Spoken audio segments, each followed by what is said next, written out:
Okay. Thursday, we made it. We're here. All right. This is our fourth Desert Spotlight live stream on Instagram. This is wild. So, hey, everyone. Melissa, I see you're in the group chat there. Phoenix Arts Culture, Walker. There's a lot of people who've joined.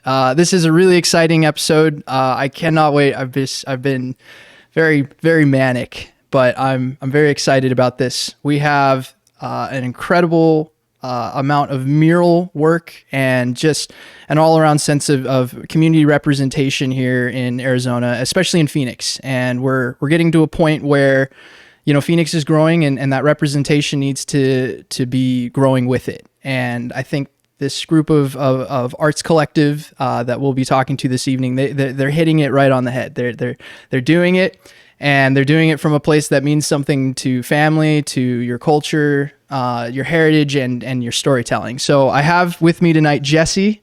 Jesse, how you doing, man? You hear I'm me? doing great, man. Hey, thank you You hear so me? much. Can you tell everyone a little bit about yourself? Introduce yourself. Let's just get a little insight on who you are and how you are living up to everything I just said, pretty much. Yeah.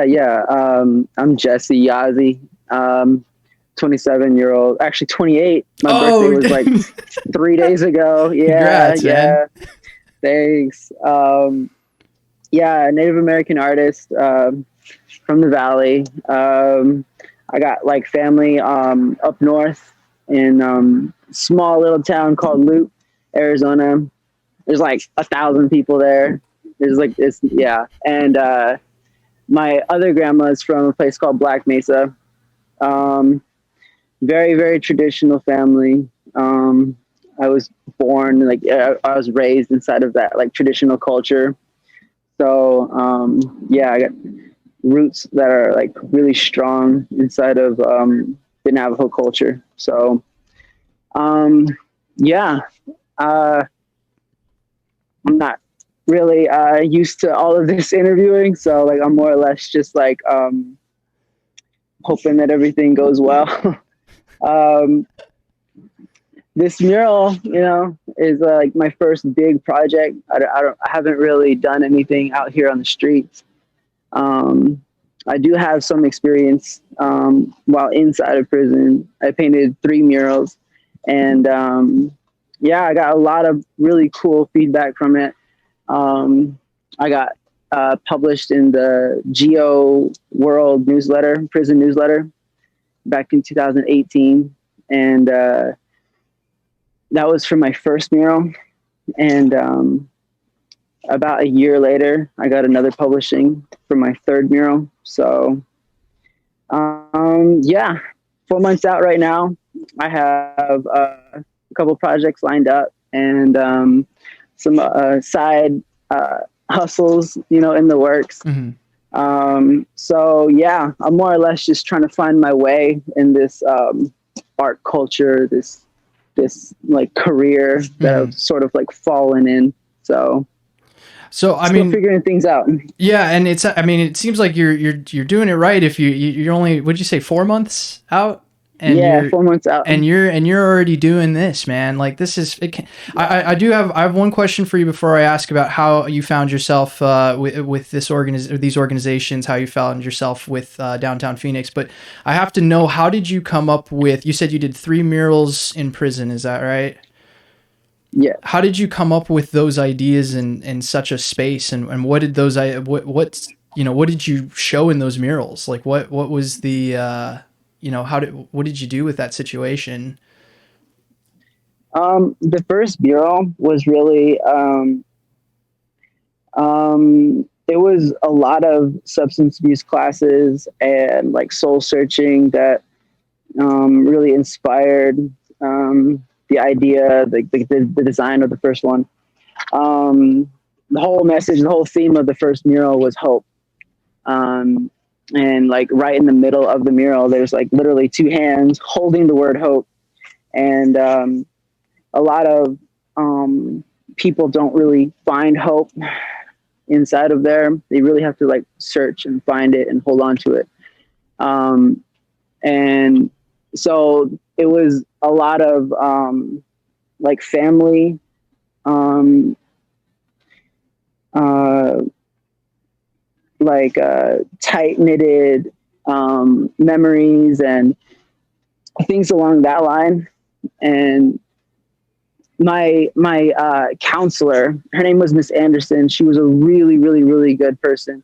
She brightened up that whole place. I really owe a lot to her. She ran the parenting classes and the money management classes, and she ran the DUI program, and she was just an amazing person. And she was the one that was really pushing me to not just better myself, but like try something new, like painting. And she gave me my first job as a muralist, and I was getting paid 50 cents an hour, you know, Oh, for wow. something that Oh I my could have God. probably charged thousands for, you know? Yeah.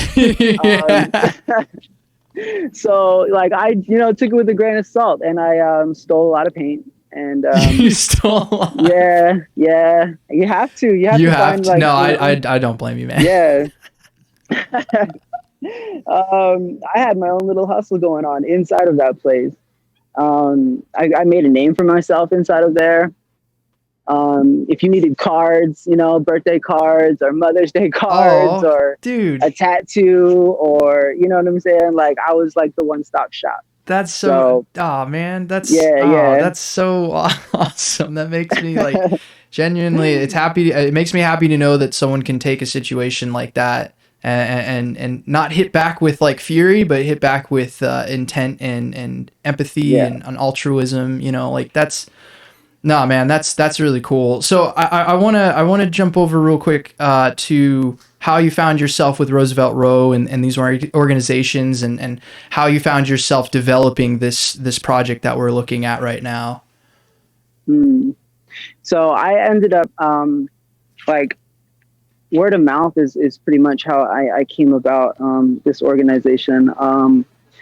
My sister, she went to high school with another artist named Isaac Caruso, Mhm.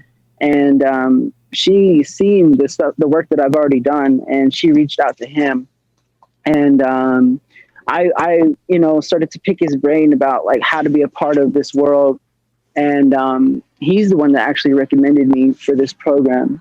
And so like if it wasn't for my sister going to high school, you know, all those years ago, and meeting this person, yeah, I wouldn't have found out about this place.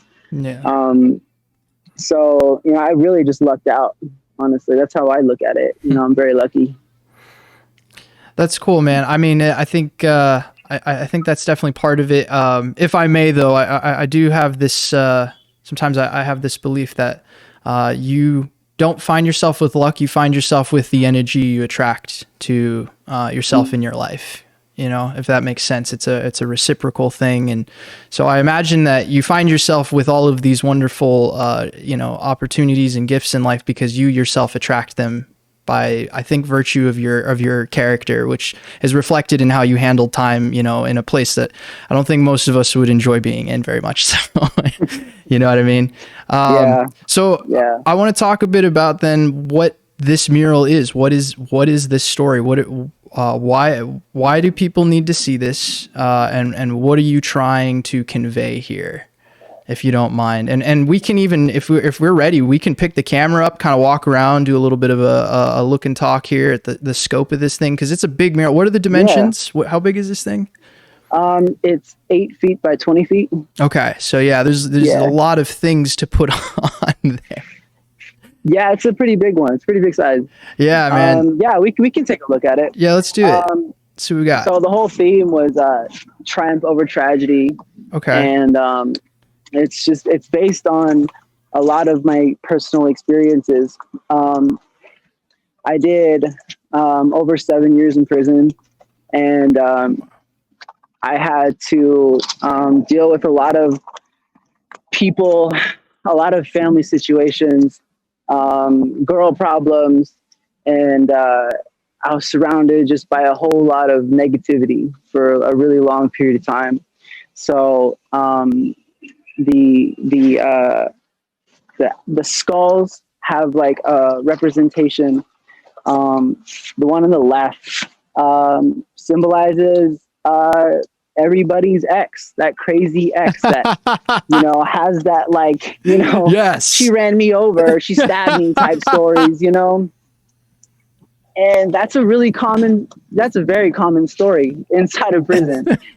Everybody has one, and it actually becomes like a competition in sort of ways, like, oh yeah, well, guess what happened to me, and so that's what she represents. She has a beanie on, she has some snowboarding goggles on, and that means she's cold. She's a cold-hearted, dead person, that really doesn't care about anybody else but herself. That's right? Yeah, man. I actually feel that. But all right, keep going. Okay, so the one on the right, this guy, he represents all the cops, all the police. A lot of cops get like a bad rap, but they're not all bad. All of them aren't to blame. There was a bunch of really, really cool cops that gave me a lot of respect, just because of how young I was and how long I did, and seeing them every day, they really, some of them really helped me out a lot. And, but on the other side of that, there's a lot of cops that think that they're God, or they think that they're the judge, the jury, and the executioner, and they can do and say whatever they want without any type of consequence. And they really, really have a power trip.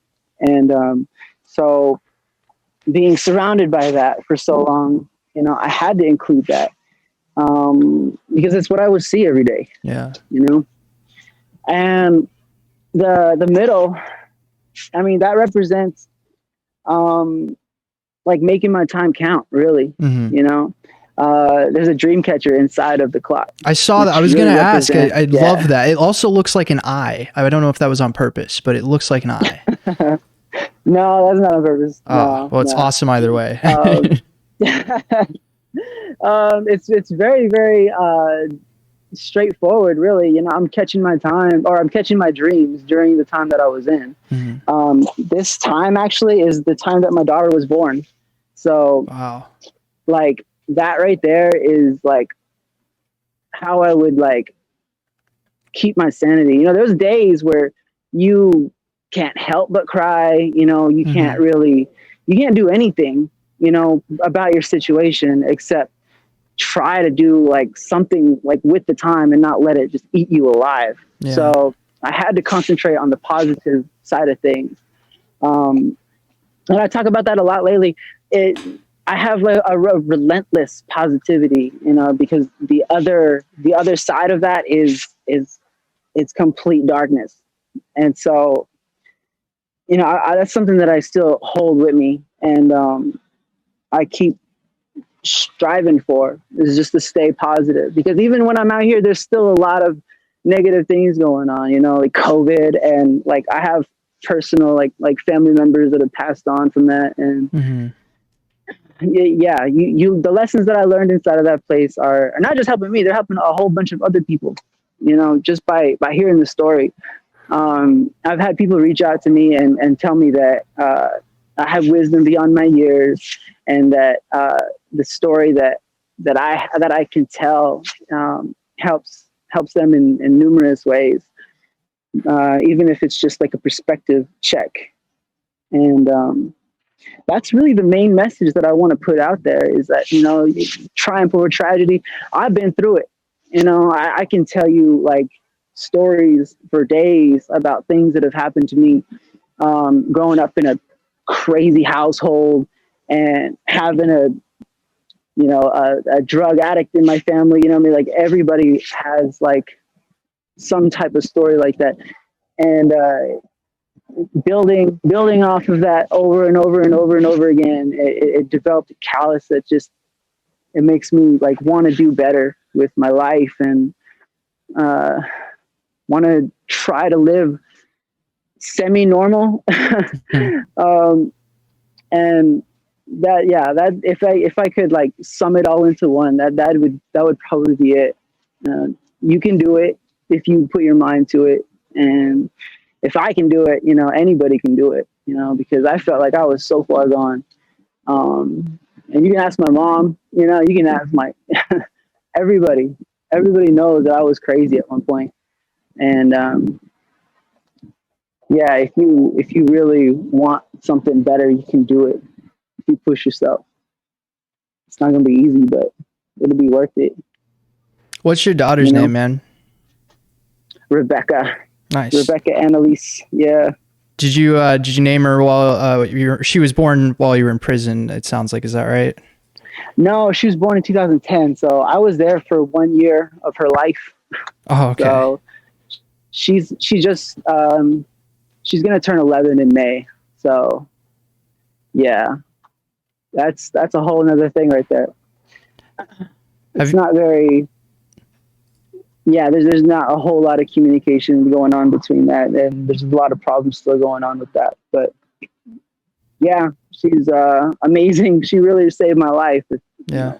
When I really think about it, you know. Has she seen this mural yet, or do you want her to see this mural? No, she hasn't seen it yet. But you're planning on it. Yeah. Nice. Yeah. I think at some point in her life, even probably now, she'll really respect and appreciate that you put so much thought into this and reflected your love for her in a piece like this for everyone to see, nonetheless. I mean, can we real quick, I don't know who's behind the camera. Can we get a wide shot of the whole mural? Jesse, you just stay put there. But like, if we can get the camera just back out so we can see the scope of this thing. Because it really is. And where's this located, Jesse? It's on the corner of. It's on the corner of 2nd Street and Roosevelt. 2nd Street and Roosevelt. Yeah. So if everyone, I guess because it's vertical, we can't quite get that wide shot. It's okay. Patrick, you have an image there. Can we pull up some images real quick? Maybe that'll be the solution here. This is I believe see if you have just like this is the time lapse. Yeah. This bad boy. Yeah, look at that. So how long did this take you, Jesse? How many hours, man hours here? Oh, it was about 6 days, like 6 long days, 8 hours a day. I mean, some of them were 10 hours. Wow. Yeah, but I finished it in about 7 days. Look at that. Yeah. Okay. And you drew this out. Everything was mapped out ahead of time, and you just adjusted the scope of this thing to the dimensions, right? Like that's how this works. Right. So I'll take a piece of paper and I'll design on that piece of paper, but I'll measure out the wall beforehand, and I will sort of just make the paper the same size as the wall itself. So wow, yeah, look at that. And then it's just the copy and paste, really. You know, once the design aspect is done, it's fairly simple after that. Yeah. Wow. I mean, it really you make it sound simple, but it looks very looks very intense. There's everyone. Yeah. So that's everyone who worked on the mural, right? Yeah. It was mainly me and my little brother. Me and my little brother did all of the work. That's beautiful. Yeah.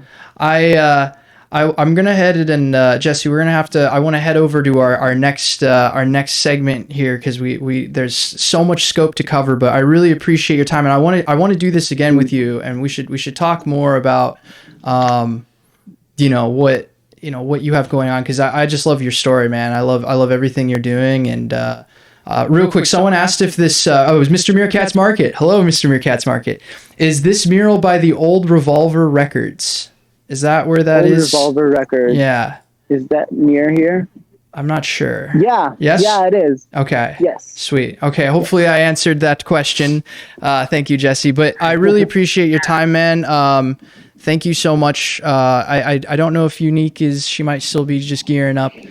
In the meantime, do you have any like, final thoughts or words that you want to express or that you want to get across for this or to people?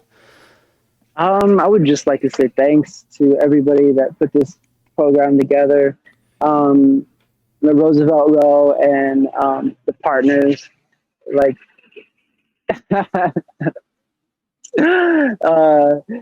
Um, I would really like to say thanks. Yeah, I heard. YouTube. Yeah, I don't know the YouTube channel. Sorry. It's okay. It's all right. We'll talk about it more. Yeah, But it's all right. just thanks for everything. I appreciate it. I really do. Yeah, no, Jesse, seriously, thank you, man.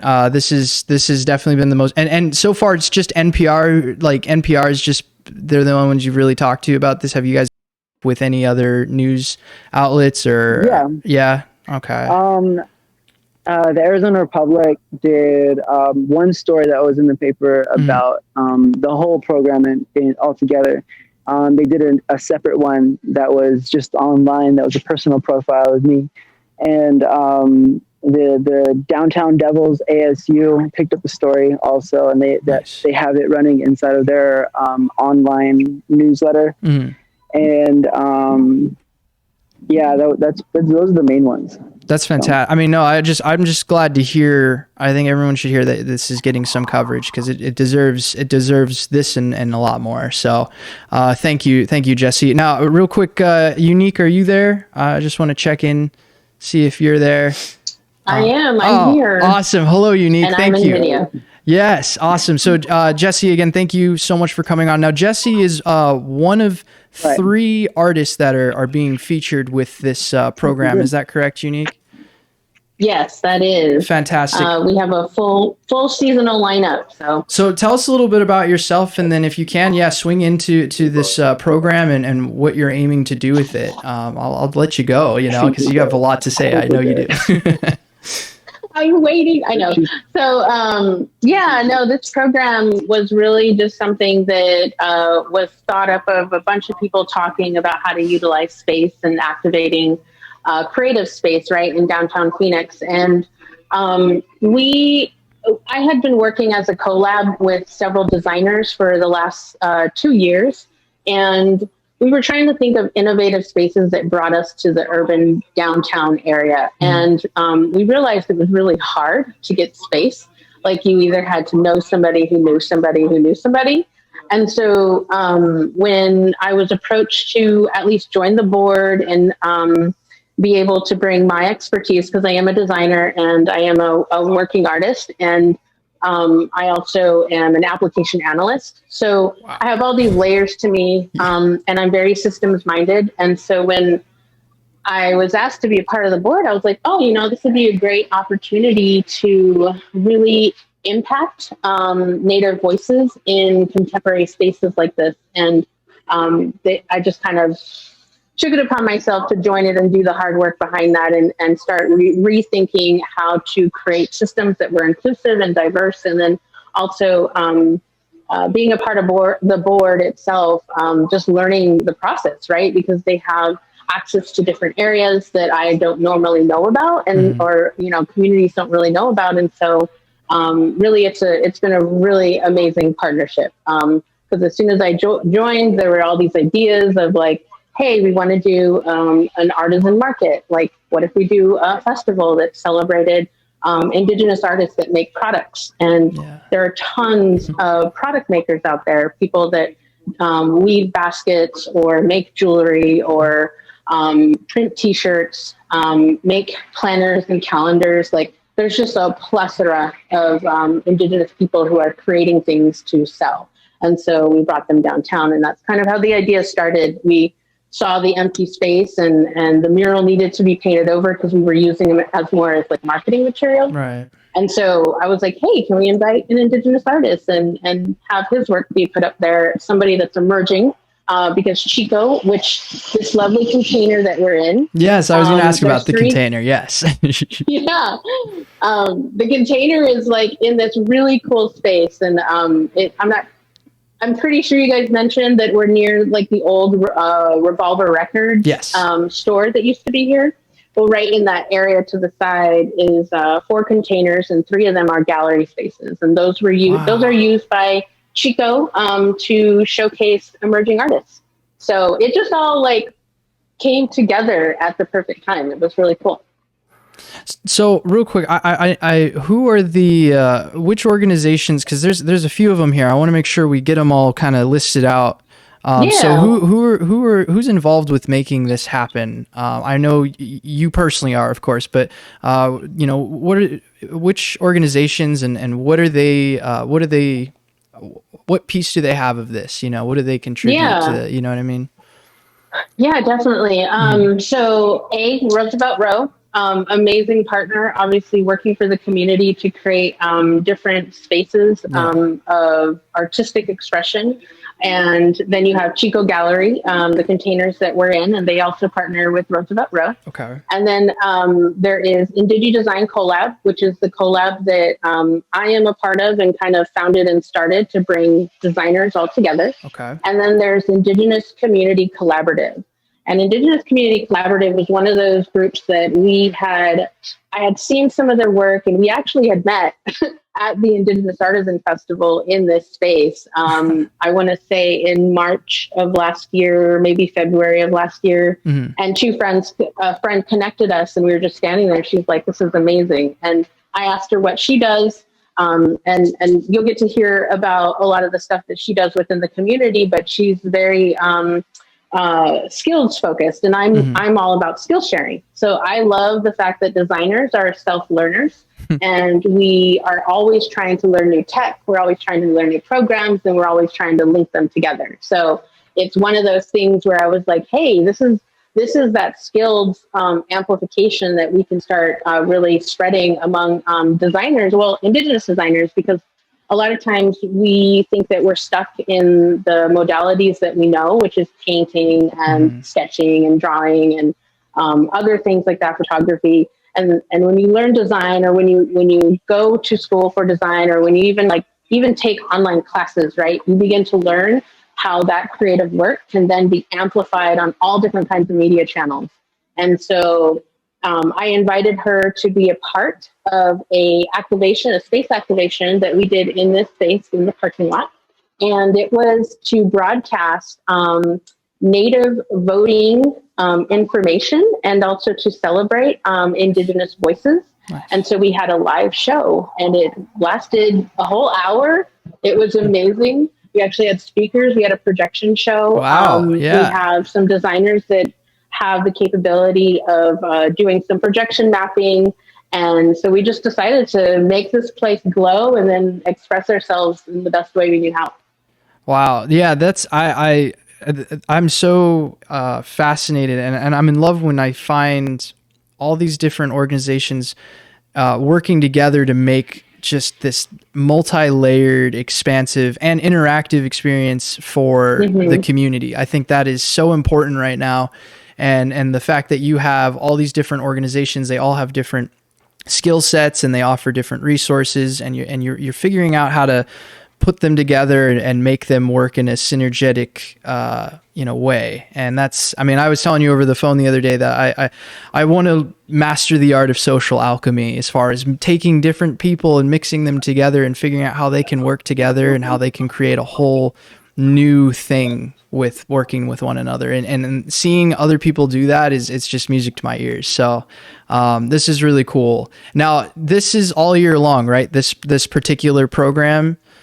Is that, yes. Okay. The program was designed to be a way for emerging artists that don't necessarily have spaces to paint large pieces of, the mural work that's up there.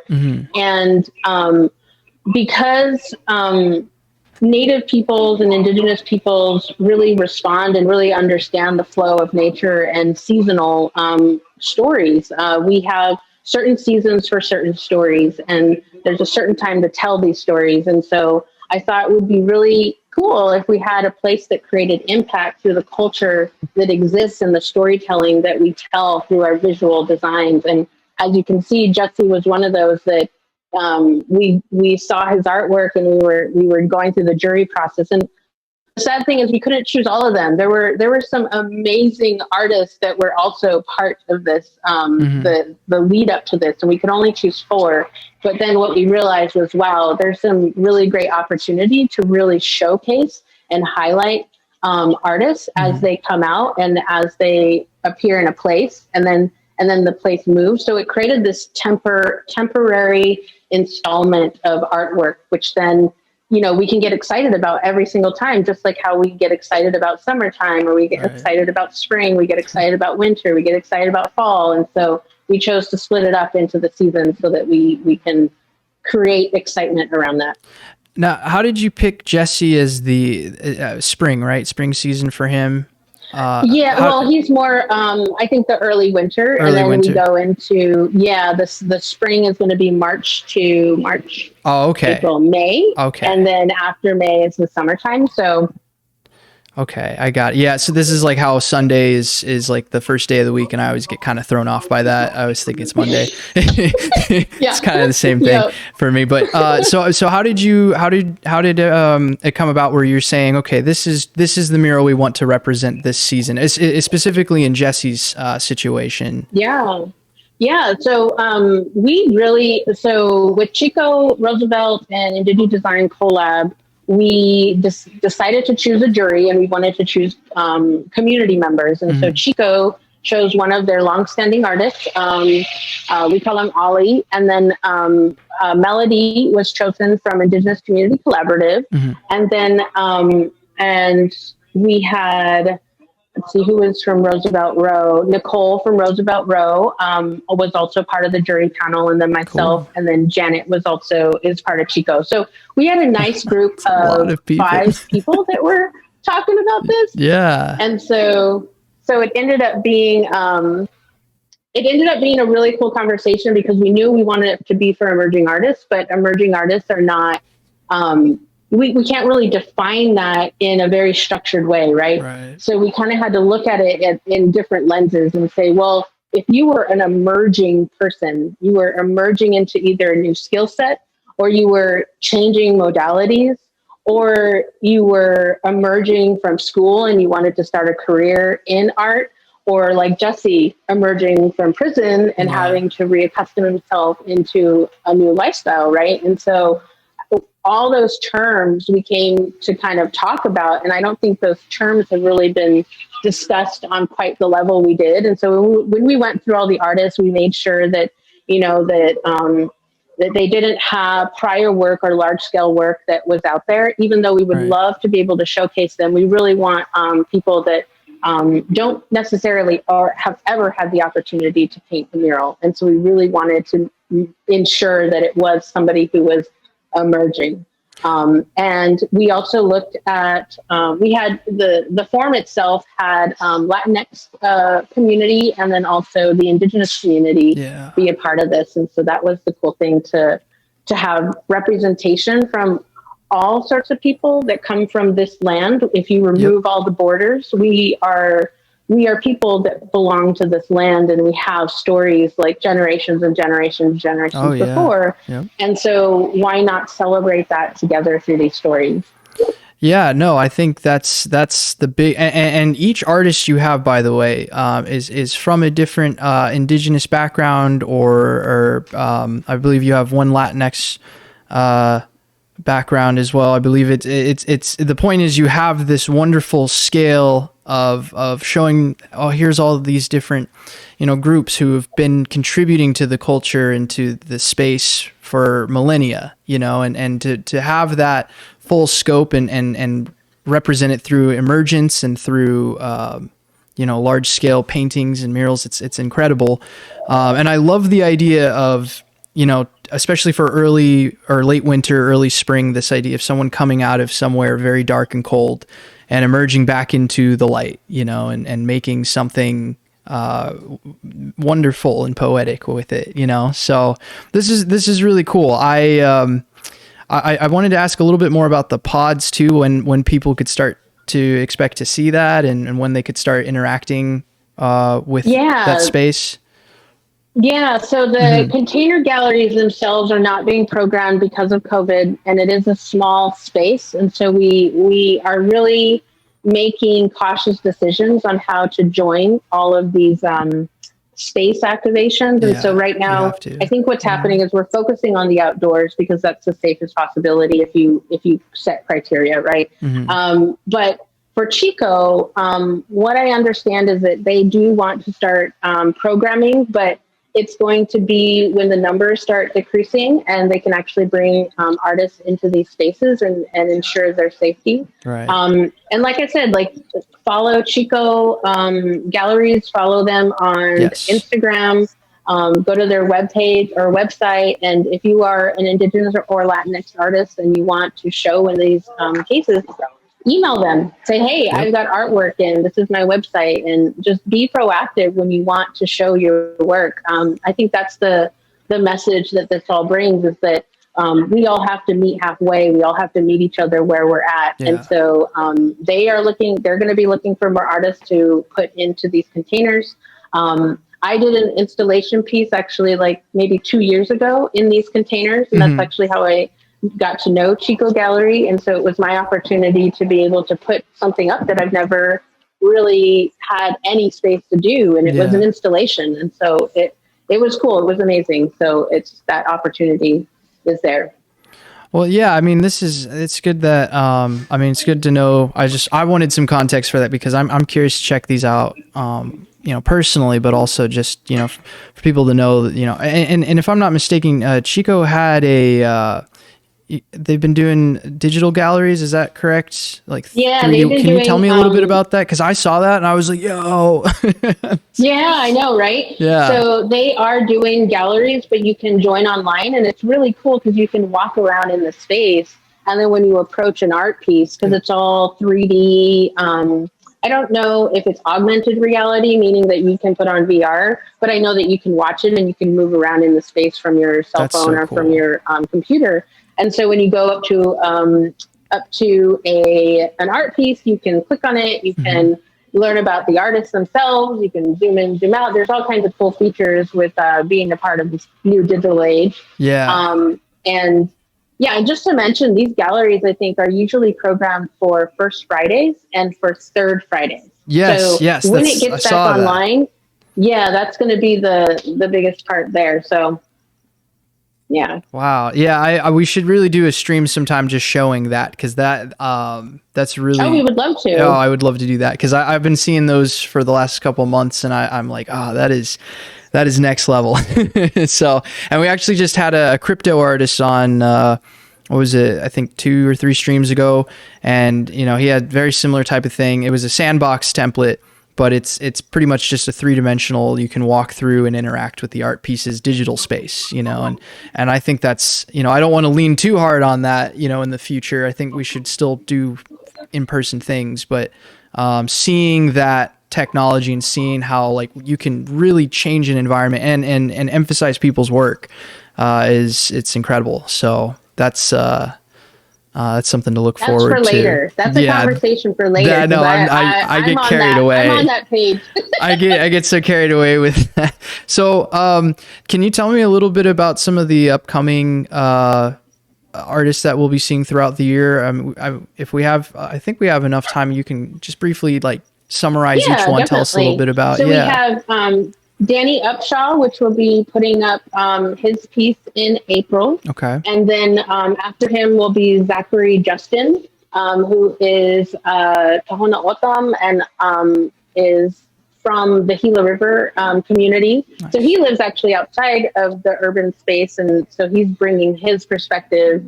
And I can't wait to see his stuff. And then next after that is Oni Cora. And so she is our Latinx artist and has a really, really cool visual that she's sketched up for us. And so we've seen highlights of what they're going to do. And so right now we're kind of building up the momentum of presenting their work when the time comes. So hopefully you will be able to interview them as well when their art is up. I would love to. Now, do you guys tease the upcoming works, or how do people find out when the next one is up or how it's reviewed? So you can follow Indigi Design Collab, or you can and then follow Roosevelt Row and then Chico Gallery, and we will be teasing a little bit of the story, and then the artists that are going to be painting. And of course, when the painters are here and they're putting up the work, they have about a week to put up their work. And when they do, we film, we do highlights, we try to amplify. As designers, that's our role, is to create media, create content. And so why not celebrate the artists that are doing that? So we'll be doing all of that prior to the launch of each mural. Okay. Yeah, that's great. Yeah, I especially with the design, because your focus. Did you say your original focus came through design? Is that correct? Mm-hmm. So Yeah. how is, and I should have asked this earlier, but now that I'm thinking about it, I'm like, wait a minute. What is that transition like to go from something very, very artistic, very, very much emotional and intuitive to something that's a lot more logistical and strategic? Is there a huge jump for that, or is that a relatively simple leap for you, or what did that feel like? For me, it's a simple leap because I'm a systems thinker. I am an application analyst, and I understand systems and the way different things can connect. A lot of what we're doing right now is experimenting, kind of like learning. Once you learn a new program and it has a capability or functionality, we're like, hey, let's test it. Let's try and do this. And Brian Skeet, who's one of our main designers within DigiDesign Collab, he is an amazing research and developer. And so it's one of those things where he taps into something and then he tells me about it. And then I start thinking, and I'm a strategy thinker. So I am always strategizing about how to create space that is different than anybody else has ever seen. And I love the experimental parts of things and the temporary parts of things. And so for me, the activation is actually the art for me, because I get to create something. I create energy and make a space and define a space, and then it disappear, kind of like clouds disappear on certain occasions. But there was like a lot of energy pouring that day, and it just poured rain, right? And so that's kind of my flow.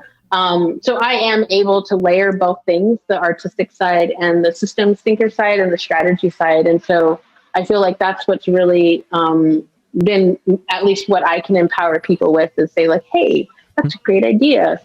If we turn this into a program and then we amplify it in this way, and then I put my design hat on, this can work in a very systematic way. And then you bring all these people in and just tell them like, hey, this is your role, this is your role, this is your role. And then it works.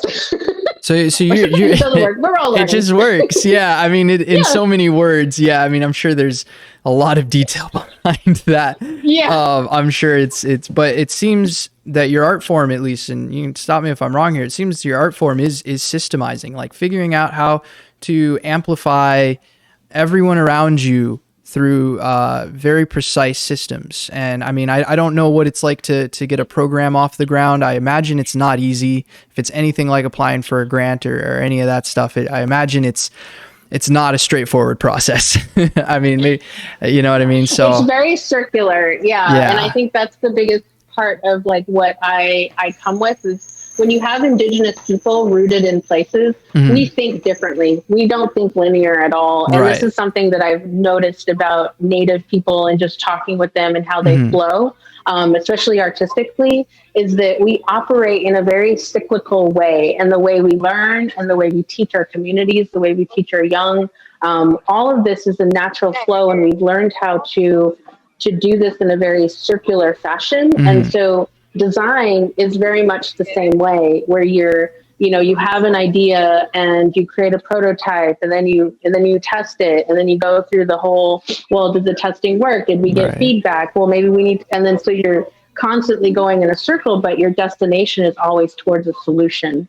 And that solution is what we're focused on. It's like, hey, how do we activate a space? Yeah. How do we create art? How do we amplify? So it always starts with that question, and that's the design thinking skill.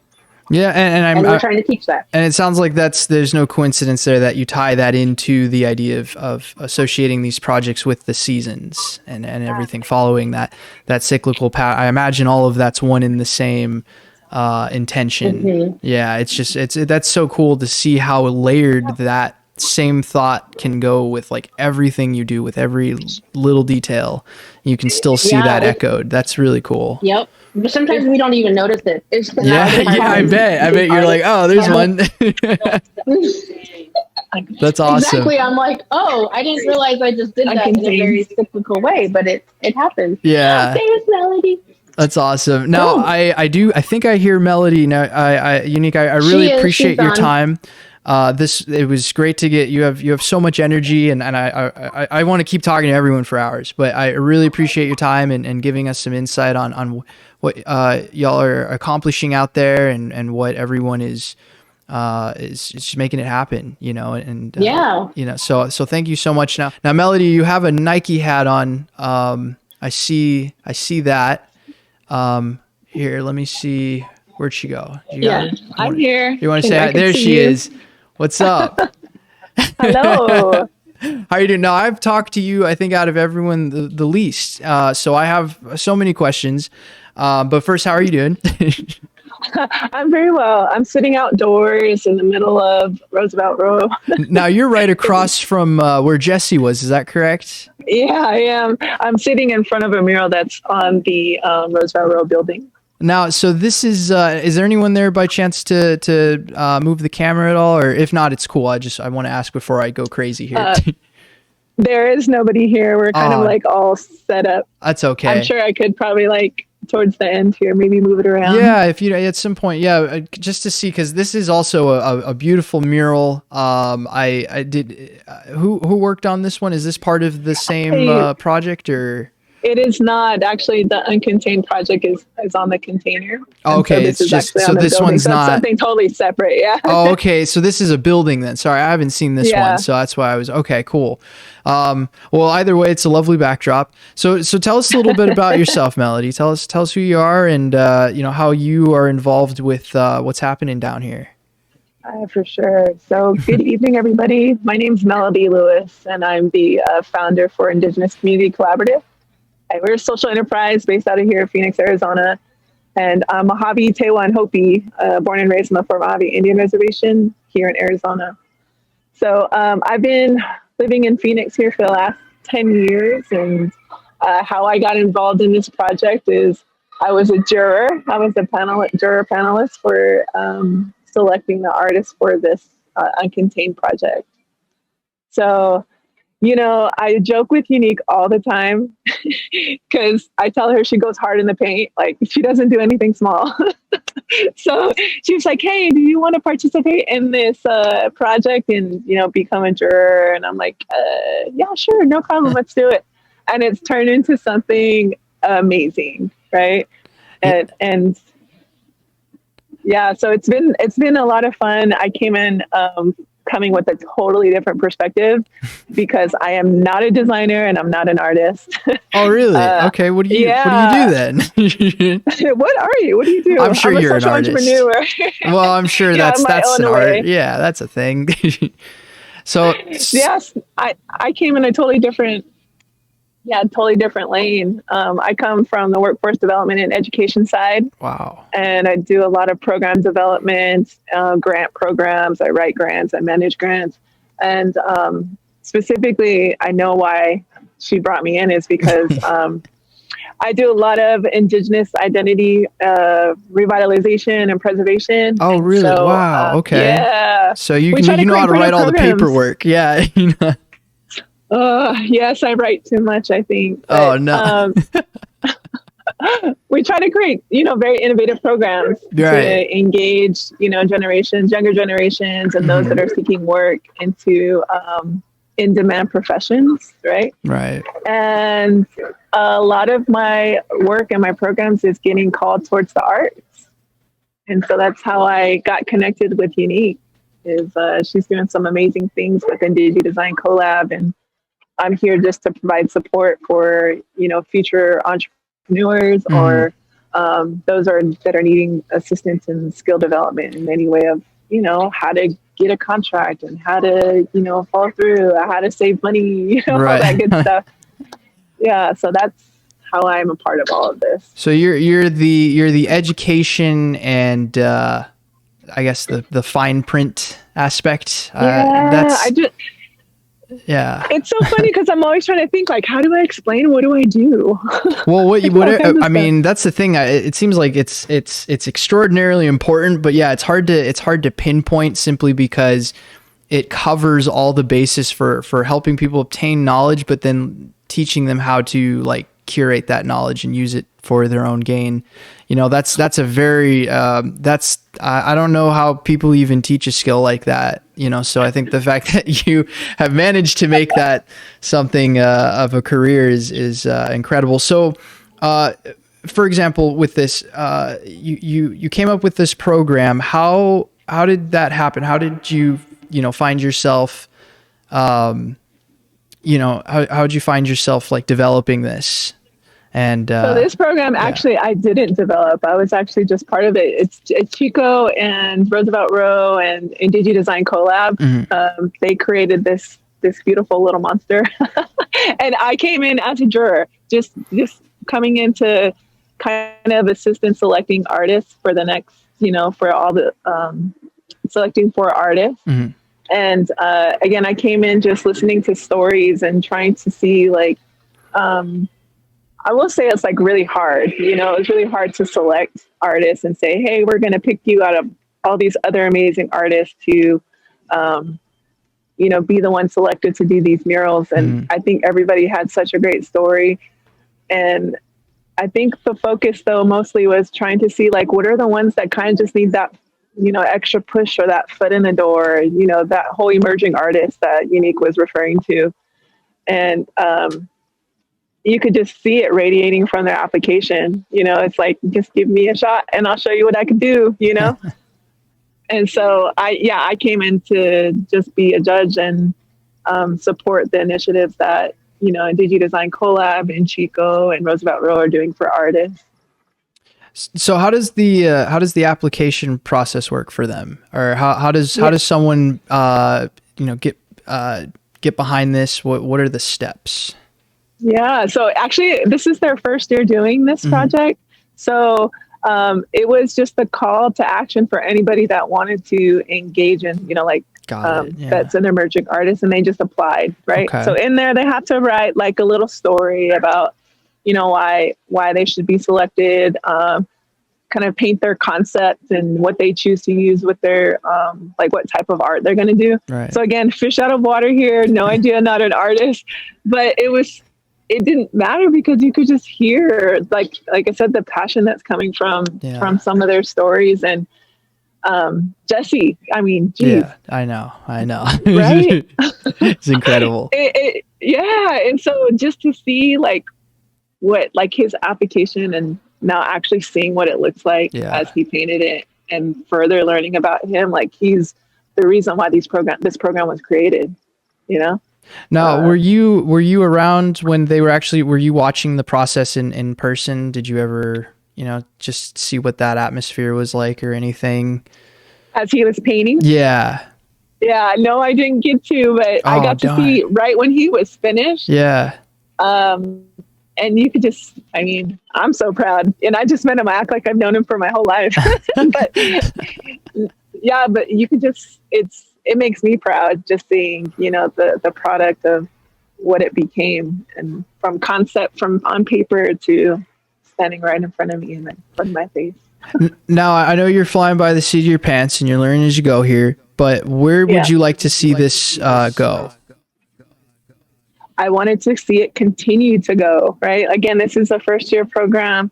And I mean, to try and identify funding that we could continue to offer this. Like, again, I'm not part of, this entire project, but I also see the benefit of it. I see how, I've not only met Jesse, but we've met the other artists as well.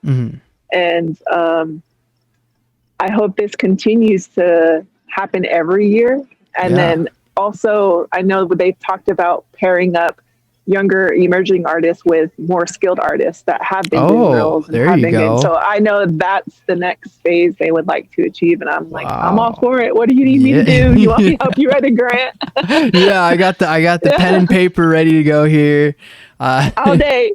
That's so cool. Wow. Yeah. That I would love to see, that juxtaposition is, I think, the best way to really open this up to everyone.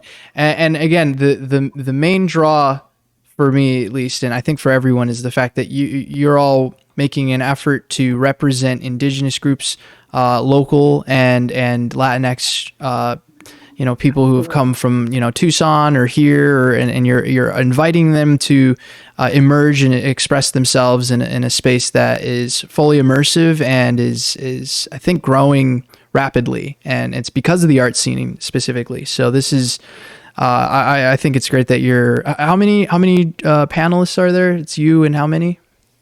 1, 2, 3. There was 5 of us. 5, and how does that? Can you tell me a little bit about like how that like how do those conversations go? How do you guys? You don't have to tell me like specifics, but just like how does that? What does that look like? Because that's that's an interesting thing.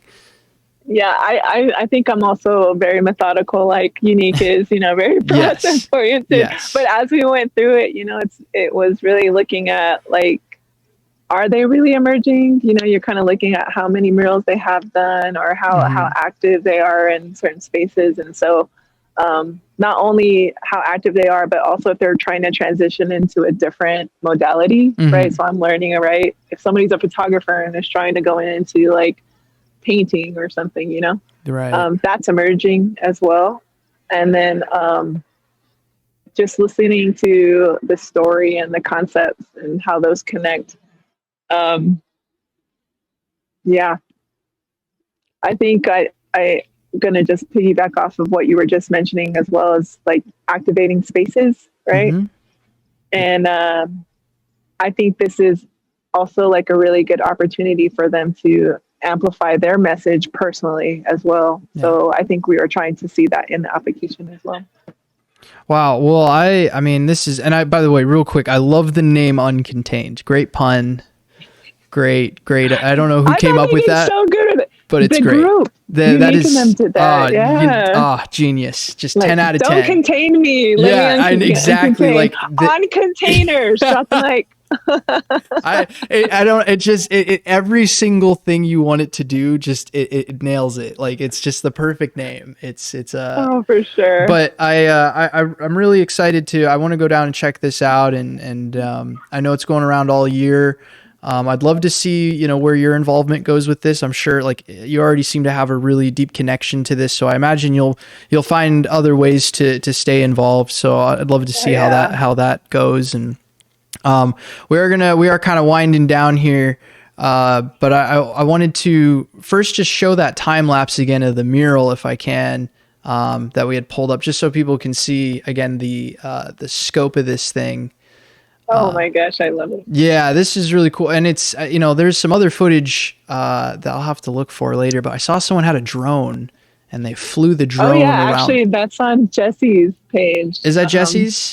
It's on his Instagram. Yeah, that is an awesome video. I should have asked him for it. I didn't realize it was his. But what's Jesse's Instagram? Let's Are you gonna pull it up, Pat? Oh yeah. No, I can't pull it up right now. But let's just say it again. Just say it. Okay. Look it up if they want to. Oh yeah, it's at Jesse.Yazzie on IG. They're here. Do you want to see them? Yazzy. Yeah. No. If they're there, let's get everyone in. If they're all there, let's do it. Absolutely. Yeah. Jesse, get in here, man. Hey, yeah, come on. We're wrapping up now. We're wrapping up, man. But yay! There's everyone. Hello, thank you all so much. This is really cool. Another jerk.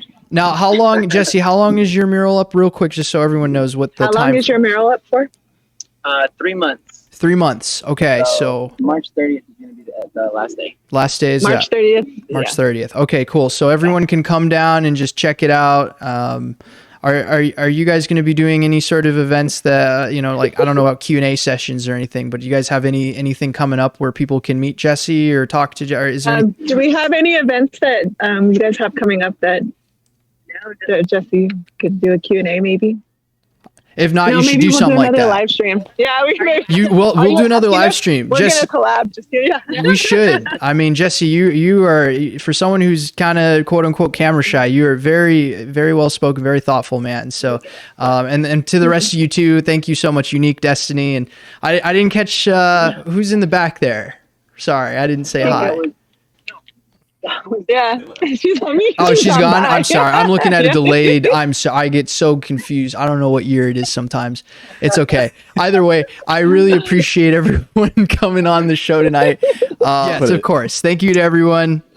We will be back next Thursday, and you can look for this stream on our YouTube. We'll share it with all of you, and we can go from there. So thank you, everyone. Have a great night.